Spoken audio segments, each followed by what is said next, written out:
Every year, at theme parks all around the world, visitors spend the equivalent of several centuries just waiting in line. Not several days, not several months, several centuries. And in the last 30 years, nobody has actually fixed it. So I did. This is the perfect theme park queue. This is Disneyland in 1992. Metal railings, switchback corridors, a sign telling you how long you'll wait. And this is 2026. Same railings, same corridors, same signs. While everything else has evolved, the rides, the VR headsets, the apps, the contactless payments, the queue itself has stayed frozen in time. So I spent weeks digging into the most radical concepts ever proposed to fix the wait. I narrowed it down to 5. 5 ideas that no major park has ever dared to try. I'm scoring each one on 3 things: feasibility, the visitor experience, and the cost to the park. By the end of this video, one of them will stand out as the perfect queue. And I'll be honest with you up front, it's probably not the one you're thinking of right now. Idea number 1. What if the queue never stopped moving? Imagine this. Instead of standing in line, you walk. Slowly, continuously, through a long themed corridor. 300 meters of immersive set design. You never stop. You never wait. You just arrive. And here's the part most people don't know. Studies on time perception show that when your body is in motion, your brain massively underestimates how long you've been waiting. 40 minutes of standing feels like 40 minutes. 40 minutes of walking through a story feels like 15. The closest thing that exists today is Disney's Rise of the Resistance. It uses a moving pre-show, theatrical sets, even a fake spaceship transport. But here's the thing. Even there, you still stop. You still queue. Nobody has built a queue where you truly never stand still. So, how does it score? Feasibility, 6 out of 10. It needs space and a lot of theming. Visitor experience, 8 out of 10. The illusion of progress is powerful. Cost, 4 out of 10. 300 meters of themed corridor isn't cheap. A solid start. But idea number 2 changes the rules entirely. Idea number 2. What if the queue wasn't a queue at all, but the start of the ride itself? Picture this. You walk into a small dark room. You sit down. You put on a VR headset. And for the next 15 minutes, you're not waiting. You're already inside the story. The ride hasn't started yet, but your brain doesn't know that. This is the VR pre-show, and it solves something parks have been trying to fix for decades: the dead time before the experience. Some parks have already tried versions of this. Disney's Galactic Star Cruiser, certain attractions in Asia, but they all stopped short because of 2 real problems. First, hygiene, cleaning hundreds of headsets per hour between every visitor. And second, motion sickness. VR plus a real physical ride after. That's a recipe for disaster. But here's what nobody has tried yet: a passive VR experience. No movement, no interaction, just immersion. You sit, you watch, you arrive. The headset becomes the queue. So how does it score? Feasibility, 8 out of 10. The technology is mature. The hygiene problem is solvable. Visitor experience, 7 out of 10. Immersive, but isolating. You can't share the moment with the people next to you. Cost, 5 out of 10. Headsets aren't free. Neither is the content production. Better than idea 1 on feasibility. Worse on connection. Idea number 3. What if you could choose your own wait? Right now, every queue forces you into the same experience. Stand up, stay quiet, stare at the back of someone's head for 40 minutes. 1 queue, 1 way. But what if there were 3?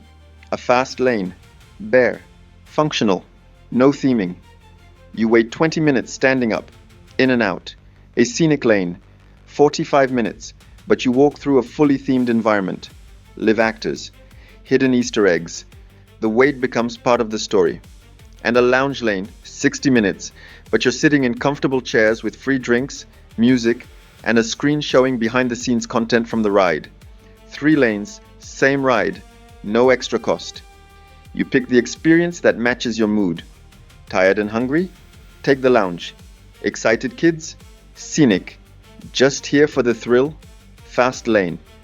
It's like choosing a class on a train, except every class is free And here's why this is brilliant for the park. It spreads the load. People naturally distribute themselves. The fast lane stays fast. The scenic lane stays magical. Nobody is stuck because everyone chose what they wanted. So how does it score? Feasibility, 9 out of 10. No new technology required, just smart space design. Visitor experience, 9 out of 10. Choice itself reduces frustration. Cost, 6 out of 10. Building 3 queues costs more than 1. But the boost in satisfaction pays for itself. We have a new leader. But idea number 4 breaks every rule we've set so far. Quick question for you, by the way. Which lane would you pick? Fast, scenic, or lounge? Drop your answer in the comments. I'm genuinely curious what split this audience leans toward. Idea number 4. What if the queue wasn't something you waited in, but something you performed in? Stay with me on this one.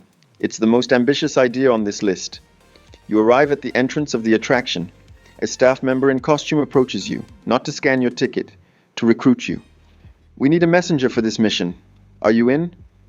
Suddenly, you're not a visitor. You're a character, and so is everyone around you. One person becomes the suspect, another becomes the witness, a child becomes the hero. For the next 40 minutes, the queue is a live performance, and you're in it. Actors weave in and out. The story unfolds around you. You make choices that change what happens next. And here's the magic part. Hidden cameras film your role. When you finish the actual ride, you receive a personalized video, a short film where you're the lead character. You didn't wait. You starred. This isn't pure fantasy. It already exists, in pieces. Secret cinema in London. Sleep No More in New York. Premium escape rooms. They've all proven that immersive theater works. But scaling it to a theme park, with 20,000 visitors a day, that's where it falls apart. So how does it score? Feasibility, 3 out of 10. The logistics are a nightmare. Training hundreds of actors, filming thousands of guests every hour, editing personalized videos in real time.